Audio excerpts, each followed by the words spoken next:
अर्ज किया है माहौल होगा तूफानी, माहौल होगा तूफानी जब देखेंगे एनसीईआरटी एक्सरसाइज 1.3 की कहानी। बोलो वाह वाह। तो हेलो दोस्तों, मैं हूं प्रिंस और स्वागत करता हूं आपका अड्डा 24/7 class 9th and 10th channel पे।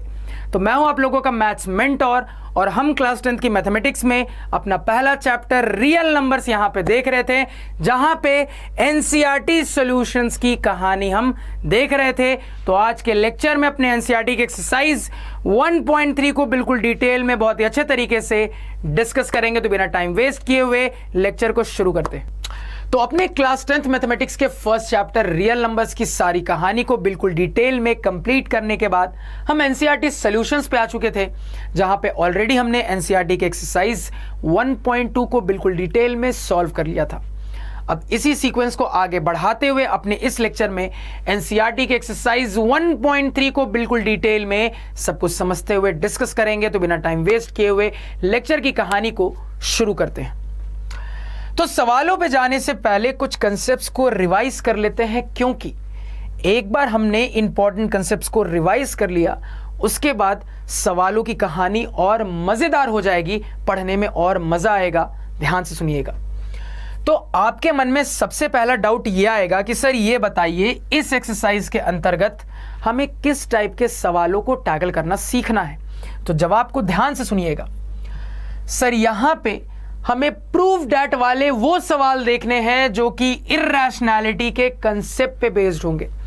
सर यहां पे हमें प्रूव डैट वाले ऐसे सवाल देखने हैं जो कि इर्रेशनैलिटी के कंसेप्ट पे बेस्ड होंगे। मतलब सर, मतलब ये है कि यहां पे हमें ऐसे प्रूव डैट वाले सवाल देखने हैं सच दैट किसी इर्रेशनल नंबर को इर्रेशनल प्रूव करके दिखाना है, साबित करके दिखाना है। यहां पे हमें ऐसे प्रूफ डैट वाले सवाल देखने हैं सच दैट किसी इर्रेशनल नंबर को हमें इर्रेशनल प्रूफ करके दिखाना है, साबित करके दिखाना है। तो कैसे कैसे सवाल मिलेंगे ये समझ में आ गया। अब मन में एक और डाउट आता है। डाउट यह आता है कि सर इर्रेशनल नंबर तो बहुत टाइप के हो सकते हैं, भांति भांति प्रकार के हो सकते हैं। यानी कि यहां पे एक इर्रेशनल नंबर को इर्रेशनल साबित करना है और इर्रेशनल नंबर भांति भांति प्रकार के हो सकते हैं। यानी कि सवालों के अंदर मुझे भांति भांति प्रकार के इर्रेशनल नंबर मिल सकते हैं। यानी कि भांति भांति प्रकार के भांति भांति टाइप के सवाल यहां पे बनेंगे। तो ये बताइए, अगर इतने सारे अलग अलग टाइप के सवाल यहां पे बन सकते हैं तो क्या हर टाइप के लिए अलग मेथड लगेगा, या फिर हर टाइप के लिए एक ही मेथड से काम हो जाएगा, या फिर कुछ और करना पड़ेगा? ये डाउट क्लियर करिए सर। तो ग्रेजुअली आगे बढ़ते हुए इस डाउट को भी क्लियर करेंगे। फिलहाल ध्यान से समझना। सर मुझे यह पता है कि बहुत टाइप के इर्रेशनल नंबर्स होते हैं, तो अगर मैं दुनिया के सारे इर्रेशनल नंबर्स को डिवाइड करने की कोशिश करूं तो मेनली दो कैटेगरी में डिवाइड कर सकता हूं। एक सिंपल वाले इर्रेशनल नंबर्स की कैटेगरी, एक कॉम्प्लेक्स वाले इर्रेशनल नंबर्स की कैटेगरी। तो दुनिया के सारे इर्रेशनल नंबर्स को हम दो कैटेगरी में डिवाइड कर सकते हैं, एक सिंपल वाले इर्रेशनल नंबर्स की कैटेगरी और एक कॉम्प्लेक्स वाले इर्रेशनल नंबर की कैटेगरी। सर तो एग्जाम्पल की मदद से दोनों के बीच का फर्क समझने की कोशिश करते हैं। सबसे पहले सिंपल वाली कैटेगरी को देखते हैं।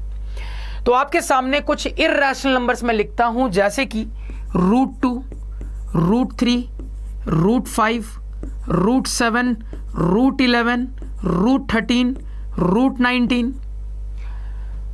तो ये जो सारे इर्रेशनल नंबर्स हैं ये कहला जाएंगे कि बिल्कुल सिंपल वाले इर्रेशनल नंबर्स हैं।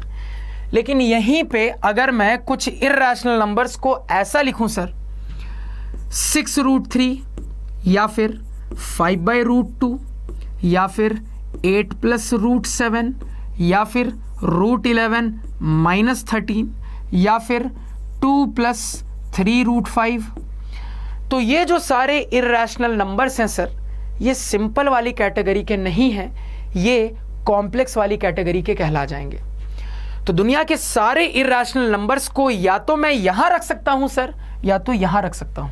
या तो वो बिल्कुल सिंपल वाले होंगे या तो वो कॉम्प्लेक्स वाले होंगे। ठीक है सर, ये समझ में आ गया।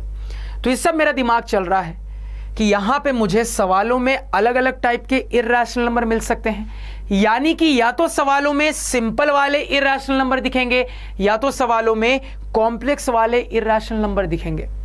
अब मुद्दा यह है सर कि इन कैटेगरीज को क्या सेम तरीके से सॉल्व करना है या अलग अलग तरीके से सॉल्व करना है या कुछ और तरीके से सॉल्व करेंगे, फटाफट बताइए सर। अब यहां पे ध्यान से बातों को सुनना, बिल्कुल ध्यान से। तो पहली मजेदार बात यह है सर कि दोनों कैटेगरी को टैकल करने के लिए कुछ स्टेप्स बिल्कुल सेम टू सेम होंगे, कुछ स्टेप्स थोड़े से अलग होंगे। तो पहले तो यह दिमाग में डाल लो सर कि दोनों ही कैटेगरी में प्रूफ करने के लिए कुछ स्टेप्स बिल्कुल सेम होंगे और कुछ स्टेप्स थोड़े अलग होंगे। क्या सेम होगा क्या अलग होगा ये ग्रेजुअली आगे जाके लेक्चर में हम सीखेंगे सर। फिलहाल ये जान लो दोनों ही सिचुएशन में कुछ स्टेप्स सेम होने वाले हैं, कुछ स्टेप्स थोड़े से अलग होने वाले हैं। अब दूसरी मजेदार बात, बहुत मजेदार बात को जानो, ध्यान से सुनना सर, ये दूसरी वाली मजेदार बात। तो मजेदार बात यहां पे ये है सर कि ये सिंपल वाली कैटेगरी के इर्रेशनल नंबर्स को प्रूफ करने के लिए ज्यादा मेहनत लगती है, ज्यादा टाइम लगता है, ज्यादा स्टेप्स लगते हैं, जबकि कॉम्प्लेक्स वाली कैटेगरी के इर्रेशनल नंबर्स को प्रूफ करने के लिए बहुत कम मेहनत लगती है, बहुत कम टाइम लगता है, बहुत कम स्टेप्स लगते हैं। कितनी मजेदार बात है, समझ रहे हो कितनी मजेदार बात है कि जो चीज ज्यादा सिंपल है उसको प्रूफ करने में ज्यादा मेहनत है और जो चीज बिल्कुल कॉम्प्लेक्स है उसको प्रूफ करने में कंपैरेटिवली बहुत कम मेहनत है।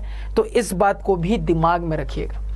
अब डिटेल तरीके से बाइफरकेशन करके ये समझते हैं कि इस वाली कैटेगरी को कैसे टैकल करना है, इस वाली कैटेगरी को कैसे टैकल करना है। अगेन बिल्कुल ध्यान से सुनिएगा। सबसे पहले सिंपल वाली कैटेगरी पे बात करते हैं, ध्यान से सुनना। तो इस कैटेगरी को टैकल करने के लिए आपको मेनली दो बातों का ध्यान रखना है, दो बातें ध्यान में है, इस कैटेगरी के सारे सवालों को धुएं में उड़ा दोगे। बात नंबर 1, इस कैटेगरी के सवालों को सॉल्व करने के लिए हम मेथड ऑफ कॉन्ट्राडिक्शन का इस्तेमाल करते हैं। अब ये मेथड क्या होता है, कैसे काम करता है, जो भी स्टूडेंट्स प्रिंस सर से क्लास 9th में पढ़े हैं उनको बहुत अच्छे से इस मेथड के बारे में पता है। जो नहीं पढ़े हैं, नए नवेले हैं, कोई दिक्कत नहीं है, प्रिंस सर सब समझाएंगे। तो ध्यान से सुनना कि ये मेथड होता क्या है, कैसे काम करता है। तो नाम में ही काम छुपा है, क्या मैंने बोला, नाम में ही काम छुपा है। मेथड ऑफ कॉन्ट्राडिक्शन, यानी कि कुछ कॉन्ट्राडिक्ट हो रहा होगा यहां पे। तो क्या होता है मेथड यहां पे, ध्यान से समझना। देखो, तो मेथड की कहानी कुछ इस प्रकार होती है कि हमें जो भी प्रूव करना होता है हम बिल्कुल उसका उल्टा अज्यूम करके स्टार्ट करते हैं। क्या मैंने बोला, हमें जो भी चीज प्रूफ करनी होती है हम बिल्कुल उसका उलट, बिल्कुल उसका उल्टा अज्यूम करते हुए स्टार्ट लेते हैं। ठीक है सर। उसके बाद सिंप्लीफाई करते जाते हैं।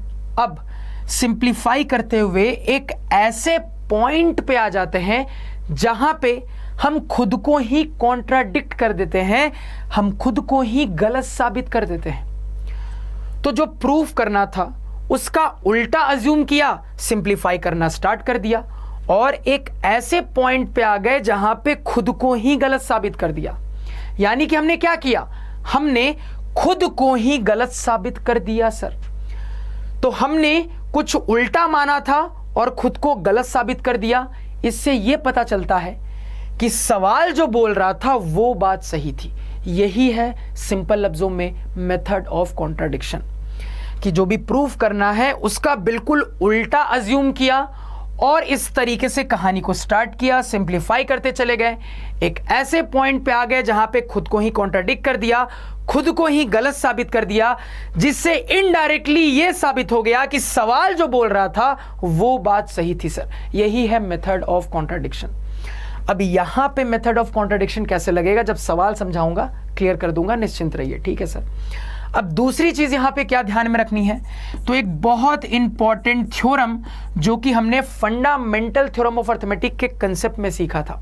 थ्योरम कुछ इस प्रकार है कि मान लो कोई प्राइम नंबर p है, अगेन मान लो कोई पॉजिटिव इंटीजर a है। अब अगर आपको यह बोला जाता है कि कोई प्राइम नंबर p किसी पॉजिटिव इंटीजर के होल स्क्वायर को कंप्लीटली डिवाइड कर रहा है, तो ये सुन के हम ये भी बोल सकते हैं कि वही प्राइम नंबर p उस पॉजिटिव इंटीजर को भी कंप्लीटली डिवाइड कर देगा। यानी कि बिल्कुल सिंपल लफ्जों में हम ये बोल देंगे कि if p divides a square then p will also completely divide a। याद आ रहा है सभी को, हमने ये वाला थ्योरम ऑलरेडी अपने प्रीवियस लेक्चर्स में पढ़ रखा है। तो ये जो थ्योरम पे हमने चर्चा की, ये आपको प्रूफ के अंदर इस्तेमाल होता हुआ दिखेगा, और वो भी 2 बार। कितनी बार सर? 2 बार। तो बस आपको ये 2 बातें ध्यान में रखनी है इस वाली कैटेगरी के लिए। सबसे पहले तो मेथड ऑफ कॉन्ट्राडिक्शन से यहां पे काम करने वाले हैं, और अंदर प्रूफ में 2 बार हमारा ये वाला थ्योरम इस्तेमाल होने वाला है। कैसे होगा, क्या होगा, ये सवाल समझाने के दौरान समझेंगे। अब यहां इस कॉम्प्लेक्स इररेशनल वाली कैटेगरी में आ जाते हैं। अब यहां पे भी प्रूफ करने के दौरान आपको 2 बातों का ध्यान रखना है। पहली बात बिल्कुल सेम टू सेम है, यानी कि जैसे यहां पे मेथड ऑफ कॉन्ट्राडिक्शन इस्तेमाल किया था, यहां पे भी मेथड ऑफ कॉन्ट्राडिक्शन से ही काम होगा। तो यहां पे भी मेथड ऑफ कॉन्ट्राडिक्शन से ही काम होगा। अब देखो अलग क्या है समझना। तो अगर मैं अपने कॉम्प्लेक्स वाले इर्रेशनल नंबर्स को देखूं, तो हर एक इर्रेशनल नंबर में मुझे मेनली एक इर्रेशनल वाला पार्ट दिखता है। जैसे कि यहां पे देखा जाए तो ये जो है सर, ये इसमें इर्रेशनल वाला पार्ट है। यहां पे देखा जाए तो क्या दोगे सर, ये इर्रेशनल वाला पार्ट है। यहां पे क्या दोगे सर, ये इर्रेशनल वाला पार्ट है। यहां पे ये इर्रेशनल वाला पार्ट है। यहां पे ये इर्रेशनल वाला पार्ट है सर। तो दूसरा वाला स्टेप यहां पे क्या ध्यान में रखना है सर, तो कहोगे कि जितने भी कॉम्प्लेक्स वाले इर्रेशनल नंबर्स आएंगे उसमें हमें एक इर्रेशनल वाला पार्ट दिखेगा, और हम अपने इर्रेशनल वाले पार्ट के इर्रेशनैलिटी का ही इस्तेमाल करते हैं। तो सेकंड पॉइंट यहां पे ये ध्यान में रखोगे कि अपने इर्रेशनल वाले, अपने ये जो कॉम्प्लेक्स वाले इर्रेशनल नंबर्स हैं, उसमें जो भी इर्रेशनल वाला पार्ट है उसके इर्रेशनैलिटी का ही हम इस्तेमाल करने वाले हैं। अब इसका मतलब क्या हुआ, जब समझाऊंगा तो ऑल क्लियर होगा सर, ठीक है। तो मेनली यहां पे भी 2 बातें। सबसे पहले मेथड ऑफ कॉन्ट्राडिक्शन का इस्तेमाल होगा। दूसरी चीज, ये जितने भी कॉम्प्लेक्स वाले इर्रेशनल नंबर्स हैं उसमें जो इर्रेशनल वाला पार्ट है उसी के इर्रेशनैलिटी का हम इस्तेमाल करने वाले हैं। कैसे करेंगे, क्या करेंगे, सवाल में समझेंगे। फिलहाल इतनी बातों को हम ध्यान में रखेंगे। इतना सभी को क्लियर है, क्लियर होना चाहिए। अब यहां पे एक एक करके सवाल की कहानी देख लेते हैं, बिल्कुल ध्यान से सुनिएगा।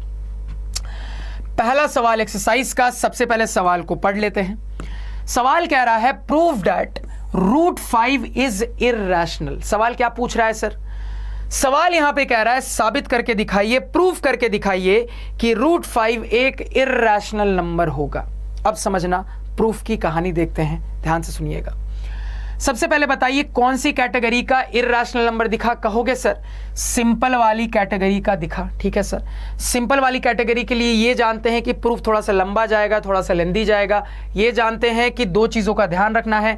सबसे पहले तो मेथड ऑफ कॉन्ट्राडिक्शन, उसके अलावा 2 बार एक थ्योरम इस्तेमाल होता हुआ प्रूफ में हमें दिखने वाला है। अब यहां पे ये समझते हैं सर कि मेथड ऑफ कॉन्ट्राडिक्शन काम कैसे करेगा। बिल्कुल ध्यान से सुनना सर। तो मेथड ऑफ कॉन्ट्राडिक्शन में मैंने आपको यह समझाया, यह सिखाया कि जो भी चीज प्रूव करनी होती है हम बिल्कुल उसका उल्टा अज्यूम करके स्टार्ट करते हैं और चीजों को सिंप्लीफाई करने लगते हैं। ये मैंने आपको बोला। तो क्या प्रूफ करना है, कह दोगे सर मुझे इसको इर्रेशनल प्रूफ करना है। तो मेथड ऑफ कॉन्ट्राडिक्शन के हिसाब से बोल दोगे कि हम ये अज्यूम कर लेंगे, हम ये मान लेंगे कि ये इसका उल्टा है। हम ये मान लेंगे, ये अज्यूम कर लेंगे कि ये एक रैशनल नंबर है, ये एक रैशनल नंबर है, ये मान लेंगे, हम ये अज्यूम कर लेंगे। अब समझना, तो अगर कोई रैशनल नंबर होता है सर, तो रैशनल नंबर होने की कुछ प्रॉपर्टीज होती है, मेनली 3 प्रॉपर्टीज होती है जो कि वो सेटिस्फाई करता है। यानी कि दुनिया का कोई भी रैशनल नंबर होगा वो 3 प्रॉपर्टीज को सेटिस्फाई कर रहा होगा। कौन कौन सी प्रॉपर्टीज समझना। सबसे पहली प्रॉपर्टी, प्रॉपर्टी नंबर 1 की दुनिया के हर एक रैशनल नंबर को आप कुछ p/q फॉर्म में, आप कुछ a/b फॉर्म में, आप कुछ फ्रैक्शन फॉर्म में एक्सप्रेस कर सकते हो, जहां पे आपका न्यूमरेटर डिनोमिनेटर दोनों के दोनों इंटीजर्स होंगे। तो पहली कैरेक्टरिस्टिक रैशनल नंबर होने की यह होती है कि दुनिया के हर एक रैशनल नंबर को आप फ्रैक्शन फॉर्मेट में रिप्रेजेंट कर सकते हो, जहां पे न्यूमरेटर और डिनोमिनेटर दोनों के दोनों इंटीजर्स होंगे। दूसरी चीज आपको यह ध्यान में होनी चाहिए कि इस सिचुएशन में आपका जो डिनोमिनेटर है यह कभी भी 0 के बराबर नहीं होता है, यानी कि सिचुएशन के हिसाब से Q कभी भी 0 के बराबर नहीं होगा। और फाइनल चीज जो कि अक्सर स्टूडेंट्स भूल जाते हैं वो ये है सर कि आपका ये जो रैशनल नंबर का फ्रैक्शन का फॉर्मेट होता है ना, ये बिल्कुल अपने सिंपलेस्ट फॉर्म में होना चाहिए। आपका ये फ्रैक्शन का फॉर्मेट रिप्रेजेंटेशन का बिल्कुल अपने सिंपलेस्ट फॉर्म में होना चाहिए। अब ये जो सिंपलेस्ट फॉर्म वाली बात है ना, इस बात को आप 3 तरीके से बोल सकते हो। सबसे पहले तरीका नंबर 1 ये है कि A और B में 1 के अलावा और कोई भी कॉमन फैक्टर नहीं होना चाहिए। क्या मैंने बोला? A और B में न्यूमरेटर और डिनोमिनेटर में 1 के अलावा कोई और कॉमन फैक्टर नहीं होना चाहिए। इसी बात को ऐसा भी बोल सकते हो कि न्यूमरेटर और डिनोमिनेटर का HCF 1 होना चाहिए, A और B का HCF 1 होना चाहिए।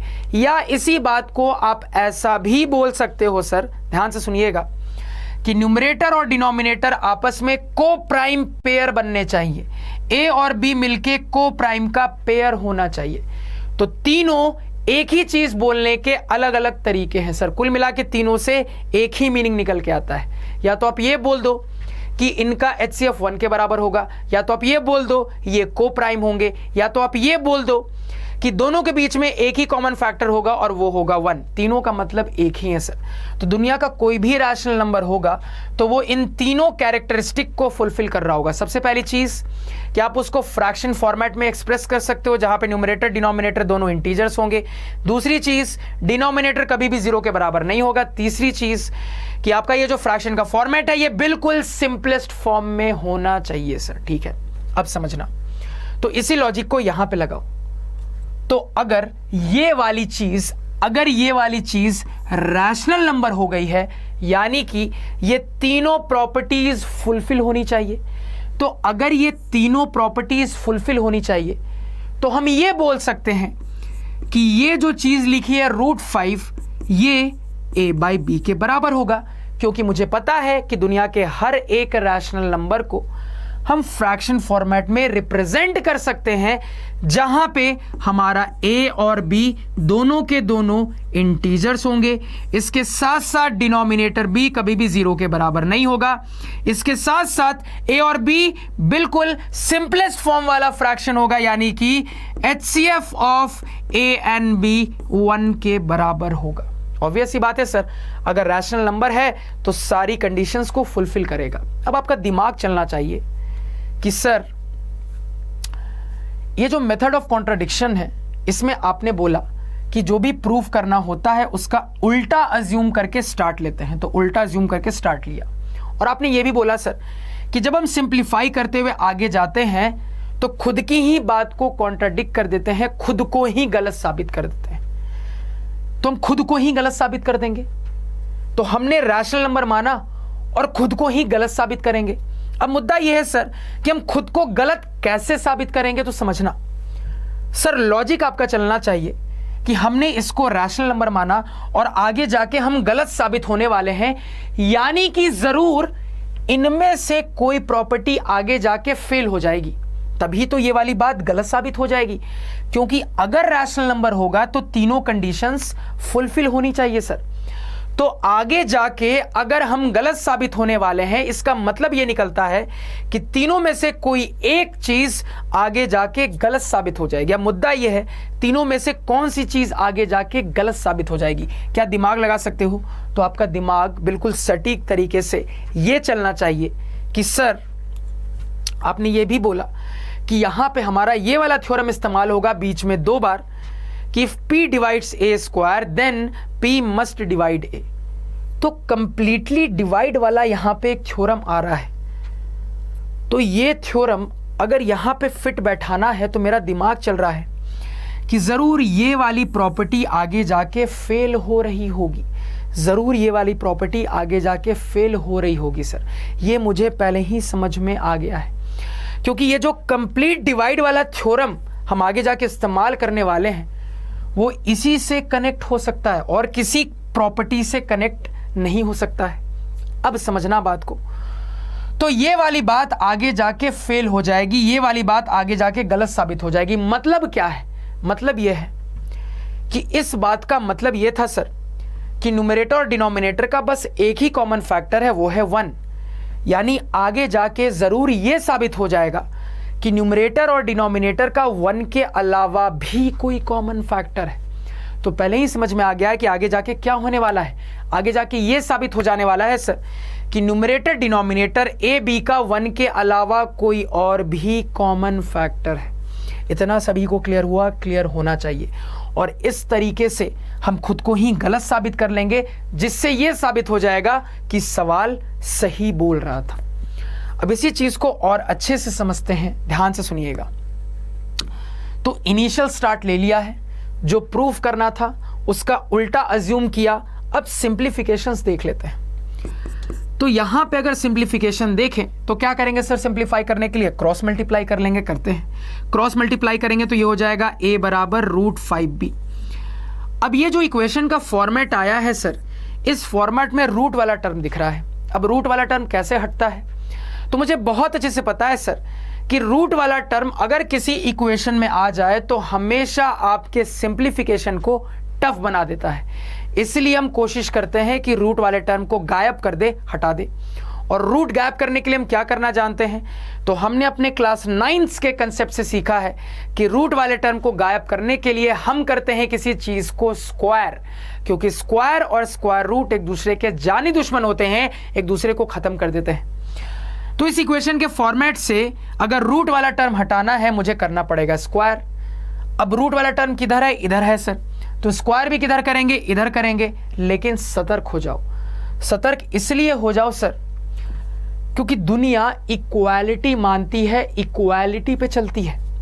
इक्वेशन के फॉर्मेट में हम ये जानते हैं कि कुछ भी अलग करते हैं ना सर, तो दोनों साइड करते हैं तभी बैलेंस होती हैं चीजें।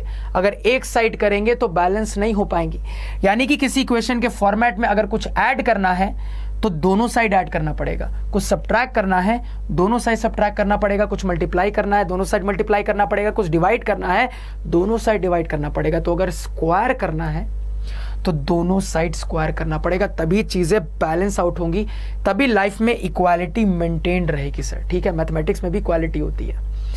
तो क्या कर लेंगे नेक्स्ट स्टेप सर? क्योंकि आपको पता है रूट वाला टर्म जो आया है ये आगे जाके चीजों को कॉम्प्लिकेटेड बना सकता है, तो ज्यादा बेहतर है रूट हटाओ। रूट हटाने के लिए स्क्वायर करना पड़ेगा। अब सिचुएशन के हिसाब से दोनों ही साइड स्क्वायर करना पड़ेगा। स्क्वायरिंग बोथ साइड्स करेंगे तो LHS बन जाएगा a² और RHS बन जाएगा √5 का स्क्वायर 5, b का स्क्वायर b² हो गया सर। स्क्वायरिंग बोथ साइड्स करने के बाद ये निकल के आ गया। अब ये जो फॉर्मेट है इसको थोड़ा सा एनालाइज करते हैं। ये कुछ इस तरीके से है सर, ये फॉर्मेट कुछ इस तरीके से है। तो इस फॉर्मेट को देखूं तो मैं ये बोल सकता हूं सर कि ये जो 2 है ये 6 को कंप्लीटली डिवाइड करेगा। अगेन ये जो 3 है ये भी 6 को कंप्लीटली डिवाइड करेगा।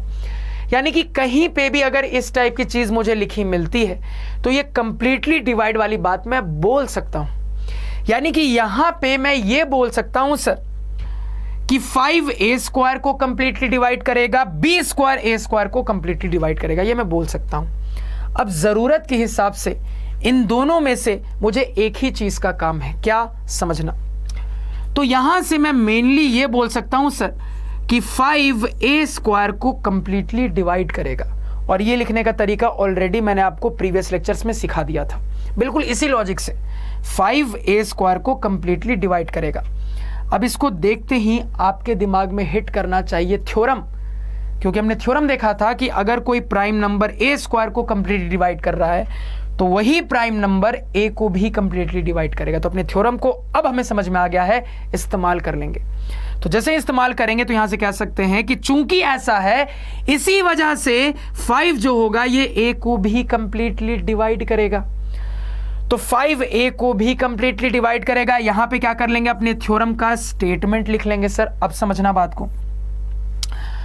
तो 5a को भी कंप्लीटली डिवाइड करेगा। इसी बात को क्या मैं ऐसा नहीं बोल सकता कि 5a का एक फैक्टर होगा? बिल्कुल बोल सकता हूं सर कि 5 जो होगा ये a का एक फैक्टर होगा, एज फैक्टर। ठीक है सर, 5 जो होगा ये a का एक फैक्टर होगा। इसी बात को मैं ऐसा यहाँ पे बोल सकता हूँ। ठीक है सर, क्योंकि मुझे पहले से पता है कि ये जो HCF वाली बात है यही आगे जाके गलत साबित होगी।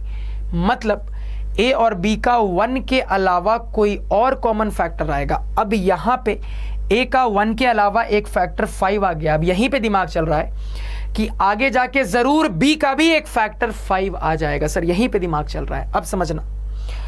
अब इसके बाद क्या करेंगे सर? अब ये जो बात बोली गई इसको थोड़ा सा डिवीजन फॉर्मेट में समझते हैं। तो बोला जा रहा है कि 5a को कंप्लीटली डिवाइड करेगा, मतलब रिमाइंडर डिवाइड करने पे 0 आएगा। अब कोशेंट क्या होगा मुझे क्या पता, रैंडमली कोशेंट को c मान लेते हैं। तो हमने दुनिया के हर डिवीजन के लिए एक फॉर्मूला सीखा था, डिविडेंड बराबर divisor into quotient plus remainder. उसको लगा के यहां पे बोल सकते हैं सर a बराबर 5c प्लस 0, यानी कि सिंपली a बराबर 5c, ये बोल सकते हैं। इस बात को लिख लेते हैं सर। तो यहां पे बोल देंगे a बराबर 5c। ठीक है सर, अब समझना।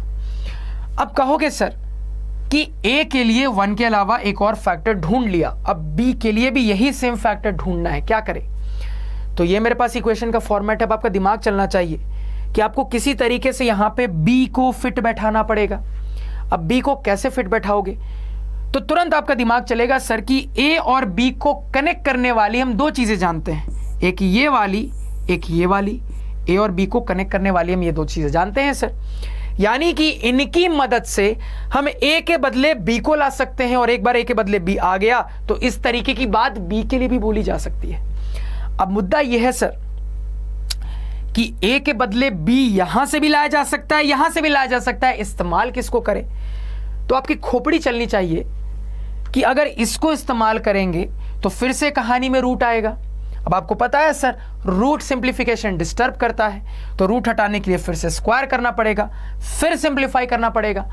तो ज्यादा बेहतर है कि पहले ही सिंप्लीफाइड वाला फॉर्म ले लो, पहले ही ये वाला फॉर्म यूज कर लो, ज्यादा बेहतर रहेगा। अब ये वाला फॉर्म यूज करने के लिए आपको a स्क्वायर के बदले सब्स्टिट्यूशन करना पड़ेगा। यहां a स्क्वायर है नहीं, यानी कि पहले लाना पड़ेगा, और लाने के लिए अगेन क्या करना पड़ेगा? स्क्वायरिंग बोथ साइड्स, क्योंकि आपको पता है इक्वेशन के फॉर्मेट में जो भी करोगे दोनों साइड करोगे। स्क्वायरिंग बोथ साइड्स करेंगे तो ये बन जाएगा a स्क्वायर, ये बन जाएगा 5 का स्क्वायर 25, ये बन जाएगा c का स्क्वायर c स्क्वायर। अब कर सकते हैं सर इसके बदले सब्स्टिट्यूशन। तो a स्क्वायर के बदले लिख सकते हैं 5b स्क्वायर बराबर 25c स्क्वायर। तो 5 से एक 5 गया तो ये हो जाएगा b स्क्वायर बराबर 5c स्क्वायर। अब ये जो चीज हमें प्यारी सी दिखी ये बिल्कुल फिर से इसी फॉर्मेट में है। अब चूंकि इसी फॉर्मेट में है तो ये जो तरीका हमने सीखा है सर, इसी तरीके से यहां पे भी फटाफट तरीके से बात कर सकते हैं। और अगेन इस फॉर्मेट के हिसाब से बोल देंगे कि 5b स्क्वायर को कंप्लीटली डिवाइड करेगा, c स्क्वायर भी b स्क्वायर को कंप्लीट डिवाइड करेगा। जरूरत के हिसाब से 5 की जरूरत है सर, तो यहां पे बोल देंगे कि 5 जो होगा ये b स्क्वायर को कंप्लीटली डिवाइड करेगा। फिर थ्योरम याद आता है सर, और थ्योरम की मदद से कह देंगे कि चूंकि 5b स्क्वायर को कंप्लीटली डिवाइड कर रहा है, इसी वजह से 5b को भी कंप्लीटली डिवाइड करेगा। और अगर 5b को भी कंप्लीटली डिवाइड कर रहा है तो हम इसी बात को ऐसा बोल सकते हैं, यानी कि 5 जो होगा ये b का भी एक फैक्टर होगा, ये b का भी एक फैक्टर होगा। तो समझिएगा सर 5a का भी एक फैक्टर है, b का भी एक फैक्टर है, तो इन बातों को मिला के हम ये बोल सकते हैं 5ab का कॉमन फैक्टर है। तो यहां पे तो हमने ये बोला था कि a और b का 1 के अलावा और कोई कॉमन फैक्टर होगा नहीं, और आगे जाके ये साबित हो जा रहा है कि a और b का 1 के अलावा एक और कॉमन फैक्टर है और वो है 5। यानी कि हमने कुछ मान के चीजों को सिंप्लीफाई किया और आगे जाके खुद की बात को कॉन्ट्राडिक्ट कर दिया, आगे जाके खुद ही गलत साबित हो गए, क्योंकि हमने ये माना था ना कि a और b का 1 के अलावा और कोई कॉमन फैक्टर नहीं होगा। आगे जाके हम खुद की ही बात को झुटला दे रहे हैं, तो खुद को खुद से कॉन्ट्राडिक्ट कर दिया, यानी कि हमारा मानना, हमारा अजम्पशन ही गलत था, यानी कि सवाल जो बोल रहा था वो बात सही है। हो गया सर साबित। इसी चीज को प्रॉपर प्रोसीजर के साथ बस लिख लेना है, फटाफट स्क्रीनशॉट लो। अब लिखने का प्रॉपर प्रोसीजर ऑलरेडी वैसे सिखा चुका हूं, लेकिन आप लोगों के लिए मेहनत थोड़ी बचा लेता हूं। ध्यान से यहां पे देखिएगा, लिखने का प्रॉपर प्रोसीजर जो बोला बस वही लिखना है सर। देखो फटाफट, तो लेट √5 इज रैशनल, यानी कि √5 को a बाई बी के फॉर्म में एक्सप्रेस किया जा सकता है, जहां पे a and b are integers, इसके साथ साथ b नॉट इक्वल टू 0, इसके साथ साथ a b का HCF 1 के बराबर होगा। अब इसको सिंप्लीफाई करने के लिए क्रॉस मल्टीप्लाई कर लिया। रूट का टर्म सिंप्लीफिकेशन में दिक्कत करता है, इस वजह से रूट हटाने का सोचा। रूट हटाने के लिए हमने देखा दोनों साइड स्क्वायर करना पड़ेगा, कर लिया। अब ये फॉर्मेट से हम ये कह सकते हैं कि 5a² को कंप्लीट डिवाइड करेगा। थ्योरम लगता हुआ दिख रहा है, ये है, इसी वजह से बोल देंगे 5a को कंप्लीट डिवाइड करेगा। तो आप यहां पे फिर थ्योरम का स्टेटमेंट लिखोगे। अब समझना सर, ये वाली चीज आगे इस्तेमाल होने वाली है, आपने अभी देखा, तो इसको इक्वेशन नंबर 1 हमने यहां पे मान लिया। अब ये बोलने के बाद फैक्टर वाली बात बोल लेंगे कि 5 is a factor of a, इसको इक्वेशन नंबर 2 मान लिया। अब इसी बात को ऐसा लिख सकते हैं सर, अभी आपको मैंने दिखाया था। अब फिर से आपको पता है स्क्वायरिंग करना पड़ेगा, स्क्वायरिंग बोथ साइड किया, इस स्टेज पे आ गए। अब आपको पता है सब्स्टिट्यूशन करना है, इस 1 को यूज करना है। 1 को तुमने यहां पे यूज किया और ब्रैकेट में मेंशन किया कि क्या यूज किया, सिंप्लीफाई किया। अब फिर से आप बोल सकते हो 5b² को कंप्लीटली डिवाइड कर देगा। अगेन थ्योरम लगता हुआ दिख रहा है, बोल देंगे 5b को भी कंप्लीट डिवाइड कर देगा। ब्रैकेट में थ्योरम का स्टेटमेंट जरूर से लिखेंगे। फिर से फैक्टर वाली बात बोल सकते हैं कि 5 is also a factor of b, इसको इक्वेशन नंबर 3 मान लेंगे। यानी कि अपने इक्वेशन नंबर 2 और इक्वेशन नंबर 3 की मदद से बोल सकते हैं कि 1 के अलावा भी a और b का एक और कॉमन फैक्टर है जो कि है 5। यानी कि अपनी ही बात को हमने कॉन्ट्राडिक्ट कर दिया, वही लिखा है यहां पे कि it contradicts the fact that a and b has only one common factor, that is 1. Hence हमारा मानना ही गलत था, hence our assumption is wrong, यानी कि सवाल एक्चुअली में सही था, यानी कि √5 is an irrational number। फटाफट कहानी नोट डाउन कर लीजिए। ठीक है सर, समझ में आया? बिल्कुल आना चाहिए। नेक्स्ट सवाल पे चलते हैं, सवाल नंबर 2। सबसे पहले सवाल को पढ़ लेते हैं। सवाल कह रहा है प्रूव दैट 3 + 2√5 इज इर्रेशनल। क्या करना है सर? तो हमें यह साबित करके दिखाना है, ये प्रूफ करके दिखाना है कि ये एक इर्रेशनल नंबर होगा। Same variety sir. अब अलग क्या है सर? तो कहोगे वहां पे एक सिंपल टाइप का इर्रेशनल नंबर था सर, यहां पे थोड़ा सा कॉम्प्लेक्स टाइप का इर्रेशनल नंबर है। अब कॉम्प्लेक्स के लिए जो कहानी बताई थी अप्लाई करिए। तो कहानी में फिर से 2 पॉइंट्स हैं। पहला पॉइंट वही सेम वाला पॉइंट है, यानी कि यहां पे भी सॉल्व करने के लिए हम मेथड ऑफ कॉन्ट्राडिक्शन का सहारा लेंगे सर। यहां पे भी सॉल्व करने के लिए मेथड ऑफ कॉन्ट्राडिक्शन का सहारा लेंगे। वैसे ही शुरू करेंगे, तो पहले शुरू कर लेते हैं सर, समझना। तो मेथड ऑफ कॉन्ट्राडिक्शन के हिसाब से जो प्रूफ करना है उसका उल्टा अज्यूम करेंगे। तो हम ये अज्यूम करेंगे, हम ये लेट करेंगे, हम ये मानेंगे कि ये एक रैशनल नंबर है। यानी अगर ये एक रैशनल नंबर है, अगर ये एक रैशनल नंबर है तो इसको a बाई बी फॉर्म में लिखा जा सकता है, जहां पे a और b दोनों के दोनों इंटीजर्स होंगे। इसके साथ साथ डिनोमिनेटर भी 0 के बराबर नहीं होगा। इसके साथ साथ HCF ऑफ a और b 1 के बराबर होगा। ठीक है सर, वही सेम काम यहां पे भी कर लिया। अब अलग क्या होगा इसको समझना। तो वहां पे हम क्या करते थे, सिंपल सिंप्लीफाई कर लेते थे। अब यहां पे क्या मैंने आपको सिखाया था?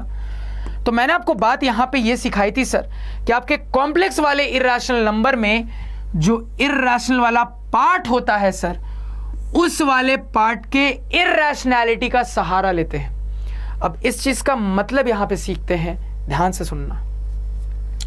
इस चीज का मतलब यह है कि ये जो आपने अपने कॉम्प्लेक्स वाले इर्रेशनल नंबर को सिंप्लीफाई करना स्टार्ट किया, अब आपको बस करना यह है कि जो उसमें इर्रेशनल वाला पार्ट है उसको अकेला कर लेना है, उसको आइसोलेट कर लेना है, उसको इज इक्वल टू के एक तरफ में रख लेना है। बस ये करना है। तो इस सिचुएशन में सेकेंड स्टेप आपको बस ये ध्यान में रखना है कि आपके कॉम्प्लेक्स वाले इर्रेशनल नंबर में जो भी इर्रेशनल वाला पार्ट है उसको अकेला कर लो, अपने आप काम हो जाएगा। उसको इज इक्वल टू के एक साइड में बिल्कुल आइसोलेट कर लो, अपने आप काम हो जाएगा। कैसे? देखो यहां पे, तो यहां पे ये है सर इर्रेशनल वाला पार्ट, इसको अकेला कर लें, इसको पहले आइसोलेट कर लेते हैं इज इक्वल टू के एक साइड में। तो ये करने के लिए सबसे पहले 3 को उस तरफ भेजना पड़ेगा, भेज देते हैं। तो यहां पे बचेगा 2√5, 3 प्लस का उस तरफ जाएगा, माइनस में बदल जाएगा, तो ये हो जाएगा a/b -3। ठीक है, अब देखो 2√5, सर ये वाले पोर्शन को अच्छे से एलसीएम लेके सिंप्लीफाई कर लेते हैं। तो यहां हो जाएगा डिनोमिनेटर में b, न्यूमरेटर में a-3b हो जाएगा। अब देखो करना क्या है सर, इर्रेशनल वाले पार्ट को बिल्कुल अकेला करना है। अभी भी ये पूरा अकेला नहीं है, कब होगा, जब 2 यहां से हटेगा। 2 हटाओ, 2 हटा के उस तरफ भेजेंगे सर, तो √5 अकेला हो गया, 2 उस तरफ जाएगा, मल्टीप्लाई का डिवाइड में चला जाएगा, यानी a-3b, और ये 2 नीचे जाएगा तो नीचे आ जाएगा 2b। बस सवाल सॉल्व हो गया। कैसे, अब ध्यान से सुनना, अब इंटरेस्टिंग कहानी। तो √5 बराबर एक एक्सप्रेशन आया। अब इस एक्सप्रेशन को थोड़ा सा एनालाइज करते हैं सर। एक्सप्रेशन है a-3b डिवाइडेड बाई 2b। ध्यान से देखना इस एक्सप्रेशन को। तो सर हमें पहले से पता है कि a और b इंटीजर्स हैं, तो क्या मैं ये नहीं बोल सकता सर कि a और b दोनों के दोनों रैशनल नंबर्स भी होंगे? बिल्कुल सर, क्योंकि मुझे पता है कि दुनिया का हर एक इंटीजर रैशनल नंबर भी होता है। सिंपल सर, तो अगर a और b इंटीजर्स हैं तो ये रैशनल नंबर्स भी होंगे, इस बात को याद रखिएगा। अब यहां पे आओ, ध्यान से देखना। सबसे पहले है 2b। 2b का मतलब 2 × b। समझना बात को। सर 2 क्या है कहोगे? 2 एक रैशनल नंबर है। अभी अभी हमने देखा कि b भी एक रैशनल नंबर है, और हमने 9th में सीखा है कि रैशनल को रैशनल से मल्टीप्लाई करेंगे तो रिजल्ट भी रैशनल नंबर ही आता है। यानी कि ये जो पूरा का पूरा 2b है ये एक रैशनल नंबर साबित हो गया। अब देखो न्यूमरेटर पे आते हैं। तो न्यूमरेटर में है a-3b। ध्यान से समझना, बिल्कुल ध्यान से। पहले इस पोर्शन को देखो सर, अभी अभी देखा b है एक रैशनल नंबर, कहोगे सर 3b है एक रैशनल नंबर। रैशनल को रैशनल से मल्टीप्लाई करेंगे, रिजल्टेंट भी एक रैशनल नंबर आएगा। a भी कहोगे सर एक रैशनल नंबर है। अब रैशनल में रैशनल घटाएंगे तो 9th में ही सीखा है सर रिजल्टेंट भी रैशनल नंबर होता है। तो कह दोगे सर ये पूरी चीज भी एक रैशनल नंबर बन गई। अब समझना बात को, ये पूरा रैशनल, ये पूरा रैशनल, यानी ये जो फॉर्मेट है ये फॉर्मेट है रैशनल बाई रैशनल का। और अगेन 9th में सीखा है कि रैशनल बाई रैशनल भी रैशनल नंबर ही होता है।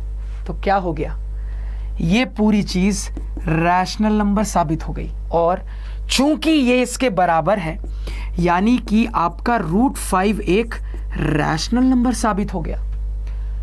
तो आपने कॉन्ट्राडिक्शन मेथड को इस्तेमाल किया, उल्टा मान के सिंप्लीफाई करते गए और एक ऐसे स्टेज पे आ गए हो जहां पे खुद की बात को कॉन्ट्राडिक्ट कर दिया, खुद को गलत साबित कर दिया। क्यों? क्योंकि आपको पहले से पता है कि √5 तो इर्रेशनल नंबर है।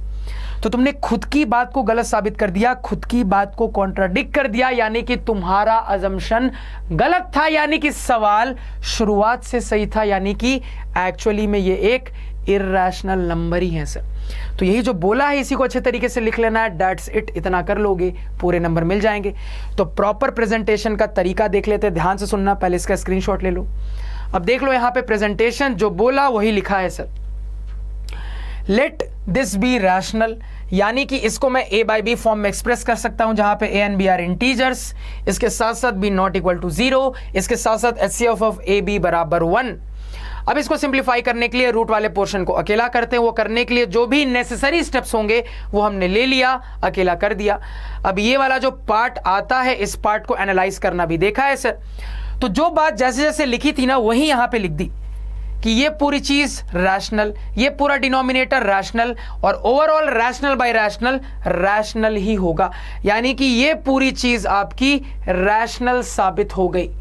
और ये एक गलत बात है, हमने खुद को ही कॉन्ट्राडिक्ट कर लिया, क्योंकि हम जानते हैं कि √5 एक्चुअली में इर्रेशनल है। इसी बात को लिखेंगे कि but it contradicts the fact that √5 is irrational, यानी कि हमारा मानना गलत है, हमारा अजम्पशन गलत है, hence our assumption is wrong, यानी कि सवाल एक्चुअली में सही है, यानी कि this is actually an irrational number. इतना लिख दोगे, मजाल है कोई आधे नंबर भी काट ले। क्लियर है सर? तो यहां पे सवाल नंबर 2 को भी इजीली सॉल्व कर लिया। अब चलते हैं सवाल नंबर 3 पे। सबसे पहले सवाल को पढ़ लेते हैं। सवाल कह रहा है कि प्रूव द फॉलोइंग आर इर्रेशनल्स। तो हमें यहां पे कुछ इर्रेशनल नंबर्स गिवन है और हमें इन इर्रेशनल्स को इर्रेशनल साबित करके दिखाना है, वही वैरायटी से। तो यहां पे सबसे पहला ये जो हमारा इर्रेशनल नंबर है, ये बताइए सिंपल वाला है कि कॉम्प्लेक्स वाला? कहोगे सर क्लियरली दिख रहा है कि ये कॉम्प्लेक्स वाला है। अब कॉम्प्लेक्स वाले के लिए जो नियम जानते हो फटाफट अप्लाई करो एकदम। तो अपने मेथड ऑफ कॉन्ट्राडिक्शन को यूज करते हुए ये मान लेंगे, ये अज्यूम कर लेंगे कि ये एक रैशनल नंबर है। अब रैशनल नंबर माना है तो हम ये लिख सकते हैं कि ये जो है सर ये a बाई बी के बराबर होगा, जहां पे वही पूरी कहानी a और b इंटीजर्स, डिनोमिनेटर भी not equal to 0, HCF of ab बराबर 1। अब आपको पता है क्या करते हैं सर, कॉम्प्लेक्स वाले में जो इर्रेशनल वाला पार्ट होता है उस पार्ट को इज इक्वल टू के एक साइड में बिल्कुल अकेला कर लेते हैं। इसको इज इक्वल टू को एक साइड में बिल्कुल अकेला कर लेंगे, बिल्कुल आइसोलेट कर लेंगे। अब ये करने के लिए कैसे सिंप्लीफिकेशन करना पड़ेगा? तो कहोगे सर इसको क्रॉस मल्टीप्लाई करके इधर भेजना पड़ेगा, इनको इधर बुलाना पड़ेगा, तब काम होगा। तो ये डिवाइड वाला उधर चला जाएगा सर, तो ये न्यूमरेटर में चला गया, √2 बन गया। ये इधर आएगा तो नीचे वाला भी इधर आएगा तो ऊपर आ जाएगा, ये a इधर आएगा तो नीचे आ जाएगा। तो ये अब जरूरत के हिसाब से हमने सिंप्लीफाई कर लिया है, रूट वाले टर्म को अकेला कर लिया है सर। अब ये करने के बाद कुछ सवाल में बचा नहीं, ये काम हो गया है, क्योंकि अब ये जो एक्सप्रेशन आया है इसमें ऑलरेडी जानते हैं कि ये इंटीजर्स हैं, यानी कि ये रैशनल नंबर भी होंगे, यानी कि ये भी रैशनल, ये भी रैशनल। अब ये पूरा एक्सप्रेशन है रैशनल बाई रैशनल। हम 9 से जानते हैं रैशनल बाई रैशनल भी रैशनल ही होता है। तो ये पूरी चीज रैशनल साबित हो गई, जिससे √2 एक रैशनल नंबर साबित हो गया। और ये तो गलत बात है, खुद को ही हमने कॉन्ट्राडिक्ट कर लिया है, क्योंकि एक्चुअली में √2 इर्रेशनल होता है। हो गया सर काम। इसी को अच्छे से लिख लेना है। कैसे लिखना है प्रेजेंटेशन देख लेते हैं। तो लेट 1/√2 इज रैशनल, यानी कि यहां पे 1/√2 को हम लिख सकते हैं a बाई बी फॉर्म में, where a and b are integers and b not equal to 0, and इसके साथ साथ वही कहानी HCF of a, b is equal to 1। अब नेक्स्ट स्टेप आपको पता है सर, इसी को आपको जरूरत के हिसाब से सिंप्लीफाई करना है, रूट वाले पार्ट को अकेला कर देना है। तो रूट वाले पार्ट को अकेला कर दिया। अब ये वाली चीज जो कि मैंने आपको बोल के बताई वो लिख लेनी है कि ये रैशनल, यानी कि ये बाई ये भी रैशनल, जिससे ये बन गया रैशनल। लेकिन यहां पे कॉन्ट्रडिक्शन हो गया तो लिखेंगे but it contradicts the fact that √2 is irrational, यानी कि हमारा मानना ही गलत था, आवर अजम्पशन इज रॉन्ग, यानी कि सवाल एक्चुअली में सही था, यानी कि 1/√2 is actually an irrational number. फटाफट नोट डाउन करिए। नेक्स्ट सवाल पे चलते हैं सर, पार्ट 2। अब यहां पे इसको इर्रेशनल नंबर साबित करना है। अगेन क्या कहोगे सर, कॉम्प्लेक्स वाला है। कॉम्प्लेक्स वाले के लिए कहानी जानते हो, फटाफट कहानी को अप्लाई कर दो। तो इसको मान लेंगे रैशनल नंबर, यानी कि इसको हम एक्सप्रेस कर सकते हैं a बाई बी फॉर्म में, जहां पे a and b are integers, b not equal to 0 and HCF of ab बराबर 1। अब इसको ऐसे हमें सिंप्लीफाई करना है कि रूट वाला जो पार्ट है, रूट वाला जो टर्म है वो अकेला हो जाए। ये करने के लिए दिमाग चल रहा है आपका सर, 7 को यहां से इधर भेज दीजिए, ये अकेला हो जाएगा। तो 7 को उधर भेज देंगे तो यहां √5 बचेगा, मल्टीप्लाई का 7 इधर आएगा, डिवाइड में आ जाएगा। तो ये ऐसा बन गया, बस सवाल खत्म हो गया। अब यहां पे बोल दोगे sir 7 rational, B rational, rational into rational, ये पूरा हो गया रैशनल। अगेन कहोगे सर ये भी rational. Overall rational by rational, rational by rational भी क्या होता है, रैशनल होता है। तो ये पूरी चीज रैशनल हमने साबित कर दी, जो कि गलत बात है, खुद को खुद से कॉन्ट्राडिक्ट कर लिया। हो गया प्रूफ खत्म, इसी बात को लिख लेना है। तो फटाफट प्रेजेंटेशन का तरीका देख लेते हैं।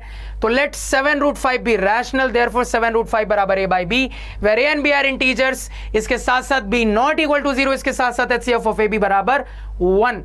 अब जरूरत के हिसाब से इसको सिंप्लीफाई कर लेंगे तो इस स्टेज पे आ गए सर, यही सारी बात लिख ली।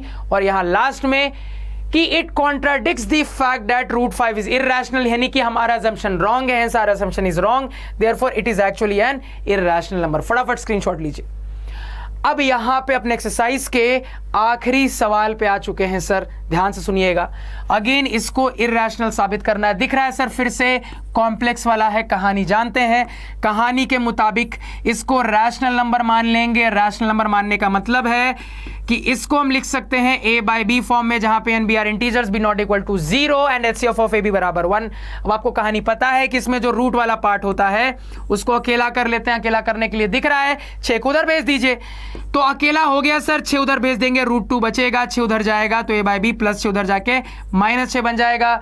एलसीएम लेके इसको सिंप्लीफाई कर लेते हैं तो यहां पे b ऊपर a माइनस 6b हो जाएगा। इस पोर्शन को एनालाइज करिए, क्या दोगे सर b रैशनल नंबर। यहां पे बोलोगे सर ये रैशनल, ये रैशनल, रैशनल इंटू रैशनल, ये पूरा रैशनल। क्या दोगे सर ये a भी रैशनल, रैशनल में रैशनल घटाएंगे, ये पूरा रैशनल। ओवरऑल अब रैशनल बाई रैशनल हो गया। रैशनल बाई रैशनल भी जानते हैं रैशनल होता है, जिससे ये साबित हो गया रैशनल। बस सवाल अब आपको पता है क्या करना है, खत्म हो गया है सर। बस इसी बात को लिख लेंगे, लिख लेते हैं, देखो फटाफट। तो लेट दिस बी रैशनल, यानी कि a बाई बी फॉर्म में फलान फलाना फलाना पूरी बात बोल दी सर, जरूरत के हिसाब से सिंप्लीफाई कर दिया, बातों को लिख दिया सर, स्क्रीनशॉट ले लो और आगे जाके ये बोल दिया, फटाफट नोट डाउन कर लीजिए। तो ऐसा हो ही नहीं सकता कि कुछ समझ में ना आया हो सर, सब क्रिस्टल क्लियर हुआ होगा। फिर भी अगर आपको लग रहा है कहीं पे कोई डाउट है, कुछ समझ में नहीं आया, तो आपके पास YouTube की पावर है, आप अपने लेक्चर को ना कभी भी आगे पीछे कर सकते हो। तो कहीं पे अगर डाउट लग रहा है तो वहां पे लेक्चर को फिर से एक बार प्ले करके देखो, फिर से समझने की कोशिश करो। फिर भी डाउट लग रहा है, थोड़ा सा स्लो मोशन में देखने की कोशिश करो, गारंटी देता हूं क्लियर हो जाएगा। अगर इतने के बाद भी क्लियर नहीं हुआ है तो कमेंट सेक्शन में जरूर बताओ, क्योंकि प्रिंस सर हमेशा आप लोगों के कमेंट्स को टाइम मिलने पे रिप्लाई करने की कोशिश करते हैं। और यहाँ पे ये भी बोलना चाहूंगा कि यही पूरी कहानी ऑलरेडी हमने मेन लेक्चर्स में देखी है। इस वैरायटी को मेन लेक्चर में और डिटेल में हमने समझा है। तो अगर और डिटेल में पढ़ना है, इसी को और डिटेल में जानना है, तो आप मेरी प्लेलिस्ट में जाओ, प्लेलिस्ट में मेरे लेक्चर्स देखो, लेक्चर में बाकायदा टाइटल लिखा है, वहां पे आपको मिल जाएगा, वहां से देख लेना और अच्छे से क्लैरिटी मिलेगी। अगर और अच्छे से आपको डिटेल में इस वाली चीज को जानना है, इस वाली चीज को समझना है।